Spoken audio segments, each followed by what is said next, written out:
neko so be dia ade tene me so opoku ye musa 10,000 Roger asma me kan me se me nyi bi mfrim mfa bi count a kire me sister ohini ni se me panacho me se panacho se di o ka se me papa aye ne papa no o hwe nyamenu na onfanche na unjai enfanche Prophet Roger say baby asa branch no obi di oba hwe no na sa owo sa me ka hu unprovided na me papa Ebenezer abremi sika abremi sika no wa beche because ya wo keka no me na mo be ko beche me dia dia bebo me plus adai enti adom ku baby kura anko hu ye sana me ni Prophet Roger wo baby na the nation abre 10,000 me dia me no me dia me se me dia me so sa asem no na emum de nani abre se baby a wo bia wo bechirim nani abre osofo Roger efiti na eko so be dia ade tene me so opoku ye musa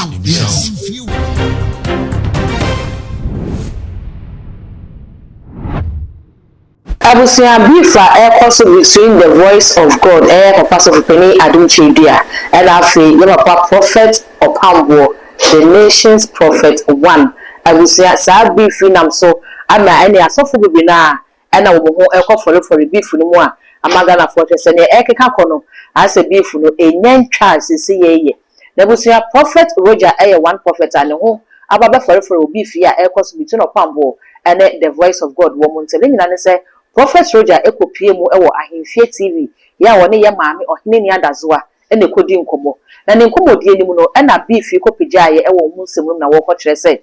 ne ekoso between the papa opambo ene ye papa adumche edua no obetu lewen fu senko onyina no femfrim na wonya mpenifo no na wo moa enko mo choko na lewen die ne mfisusa wo ya kwala se mpenifo sei enya asem a wodi na no bekwa akotu no akoka nsem after say Prophet Roger any mama or hini adazo dey san komoni wi and na branti a wo so eye Philadelphia ni mapa babonten and wo betre say nkomo e course so ahemfie no eye settings ya Prophet Roger any mama or hini adazo any papa pambo wo kotena ase e me mo musika ya wato sika ne di no mu ji sika ne nti and on betena wo ye ne omo ye e busa me nkoko tie video branti ne be ye wo bonte a wo kire say ye mama or hini adazo any Prophet Roger wo mu koji sika nsa and on betna studio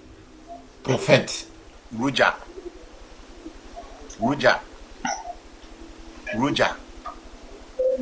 Nyamishra pa Roger Nyamishra oro for sa video ya meye munwo so nku Roger ho Roger me be kan sim bia kire na asem na me be kan tie ni ye minyi bi mfrim era me mfa bi so enka ho de na no isi ye no eno na me beka Roger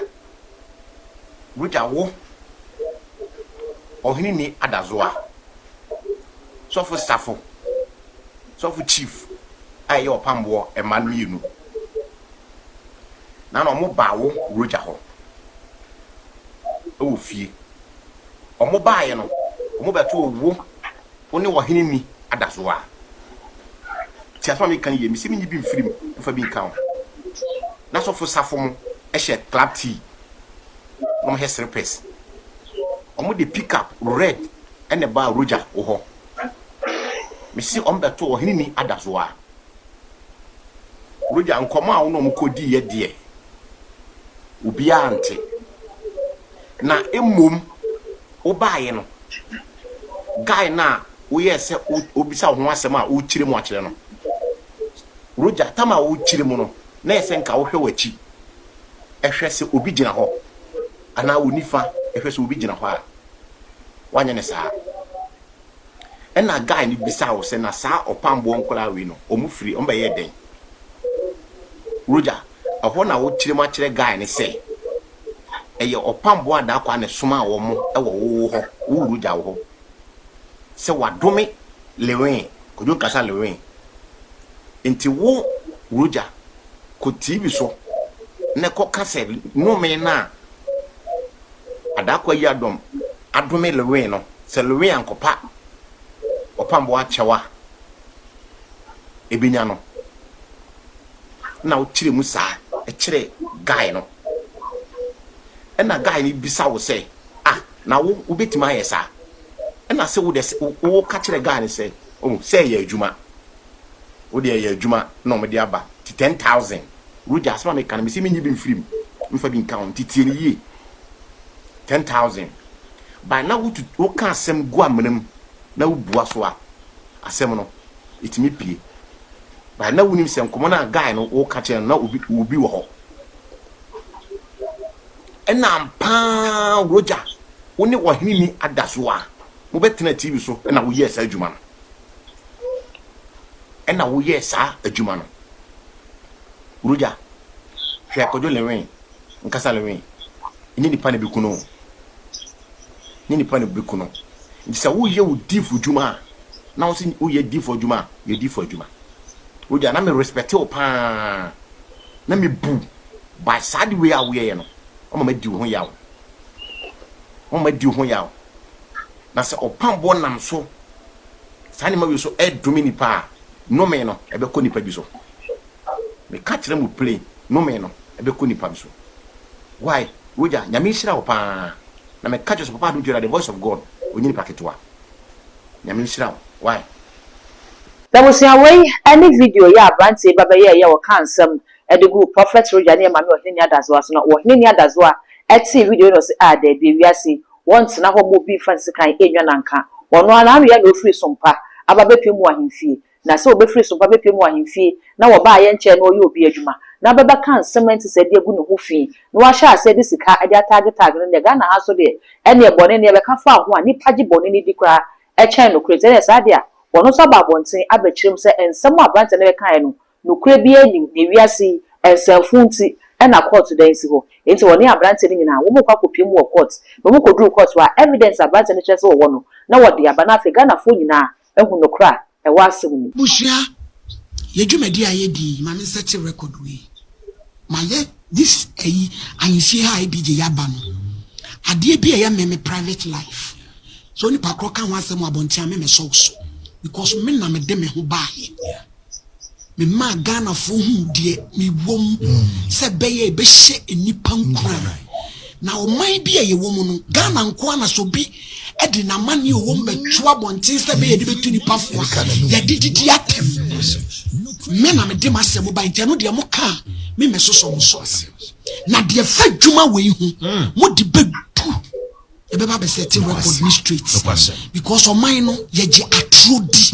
e che no kwe anything and I know the prophet Roger. And you are down by a show. Sabin Predia, he fear me tell me a Jumano. And you papa dear. Obin will be in a Jumana, what family said, Juma ye joker. This will be by me so swa. Me one more day say, me cosine quine say, me manema. Me dear man say Nipane bar, Metzen, say Uncle Castin beer, and the Oyene, a beba. Prophet Roger ba oba e dano joadam me huna branche bi e se frɛ adomba opoku adomba opoku a wo ye Philadelphia ni a wa ye video bi sɛ wo mo evidence sɛ me ne prophet Roger ko hia baabi ɛna me papa ebe ne dada kwa yadom ebre Roger 10,000 sɛ me ma ne metra me show so e me damage control abije yekom adomba opoku so wo hwe me etie prophet ye papa adom chedua the voice of God me oya me papa prophet Ebenezer Dakwa yadom oya me spiritual father yes enti mint na ha nyame so from penifo me anyway obi me disrespect him never see and I Roger Bob by when you be at asem no kan general me kran me yedi na me hwe no and okan asem it is a what chiama wo se omone mu nipa bia me a wo be involve me say wo evidence e kire say ye wo baabi na me papa prophet 1 asomo sofo say omra me Roger 10,000 me na wo di me din ba mu no bra enti entro say a wo di a wo so ye Philadelphia ni papa dum chedu an chere bebe ba o le chere mu na otimi be twatro say dia onya Philadelphia the b adumba opoku onya Philadelphia ni ka woni ntro we da wo wonnim papa dum chedu an chen ni 2014 2015 papa dum chedu be crusade kese bi otechiman Esther Obindako mo amoye Philadelphia for Esther Obindako Esther be me interview ye bought me voice I was second chance TV be 6 years ebi atata na me hu nye veventi jama mo ni say me a ye bought me voice of second chance TV so be 6 years me boss fra na ye wo so me kra na bia na me Esther di nkomo say Esther mpesa me ko papa ho na ye dwuma akwa ti sa be ifu adwuma uni adaje ebi atata ho kra wo adomba opoku na unko second chance enti asamu ba munyai sa modern tro mo pesa mo ya ne kase mo na mo kontokwa ya papa no masofo mpanifo mienu eni mo nyamfo sei eko ye de ye mo bi no ye sekira empire ye bone se ewrado ya somdwe hin o ma somdwe mra na ye nim se ebesi eye den ya somdwe beba adai adomba opoku asemu the whole Philadelphia ememekuo na na yiso odi ade okwapra me bra no na na yiso no ye presby ni kese ana Tati ma fofra me ba ware na na yiso ni ebrade de me aduru ni mpa ibo bi ka ho ena nyame wa free president wa ba Philadelphia ye nyina ye Christian dom baako nyame baako ne som anopa me fra no dade ni bofu anya aksam keto akra ana me fra Esther eno so yini ni me ni Ghana me pa cho send video no mame na me hwe me strew na ye ba but prophet Roger say ba bia sa branch ni obi de oba hwe no na sa owo sa me ka hu unprovided na me papa Ebenezer ablemi sika brani sika no wa beche because ya wo keka no me na mo be kwa beche de ade abebo me adai enti adomba opoku me nu yanam nim papa adum chedu anche papa adum chedu ame me ye ne ba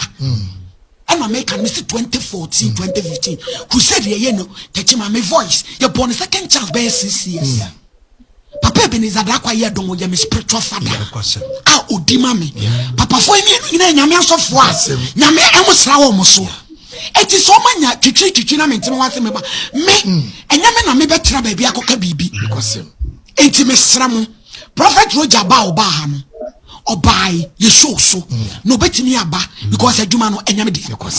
Eti so office ba oba ha no wo no wo ho problem na wo ka. Mama fa me di me fa no. Mesramo enti adom ku baby kura uko hu ye sana me ne prophet Roger wo baby na the nation abre 10,000 me de me no me de me se me de so sa asem no na emum de nani abre se baby a wo bia wo be kire mu nani abre osofo Roger ofra me ahomache jesanya sam keto akra adai na woje na se mo ba mo pesa mo bi mo ya ne ka se mo na ma ya ade a wonim pasa sem na wo kana DJ enti sa ei eti ni potimi boni tirim eche se eye me mo che se mi tro ei na sebe impreduasa se prophet Roger kwa beji ska kwa eda me konto na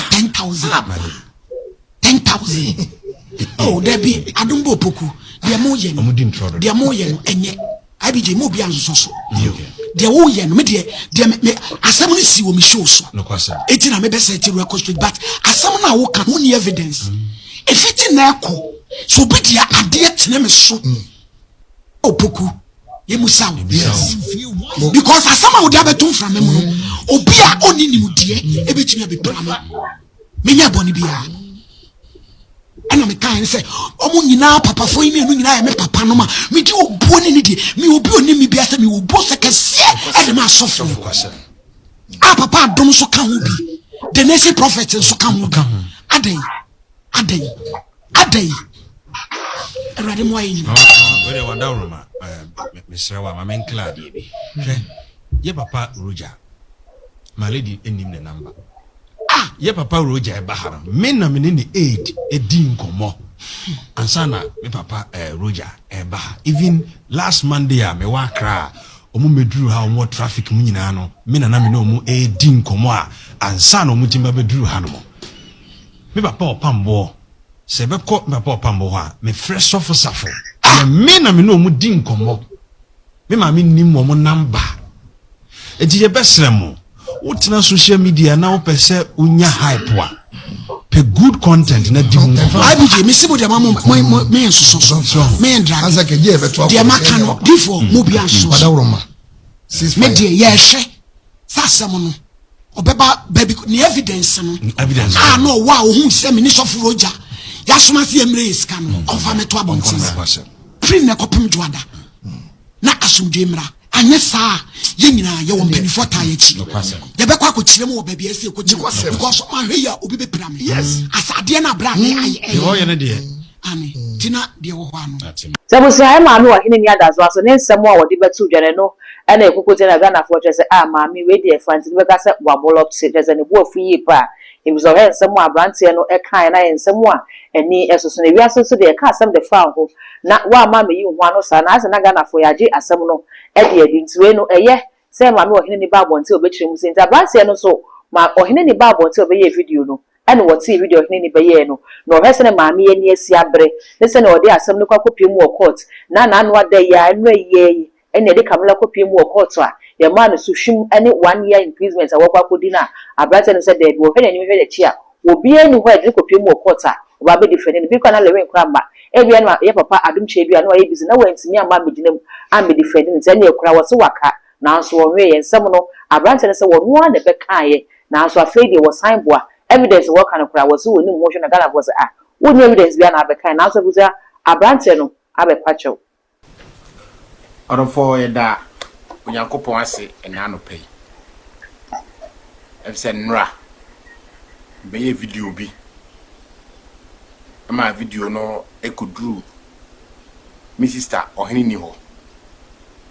Na ema na ye woni sofu ruja. Emse video no e ba abonten no a omo ehu ye omo tie no. E ha omo pa sanse metimi abaye sa video no. Na de meka ni se mi sister ohini ni Daruma we mi sister said the oka se mi yonu aketwa na pepe entwaye ti de meka a kire mi sister ohini ni se mpanacho se panacho said the oka se me papa aye ne papa no ohwe nyamenu na onfanche na unjai enfanche na ebi nsi bim misre mi sister ohini ni onfanche me pa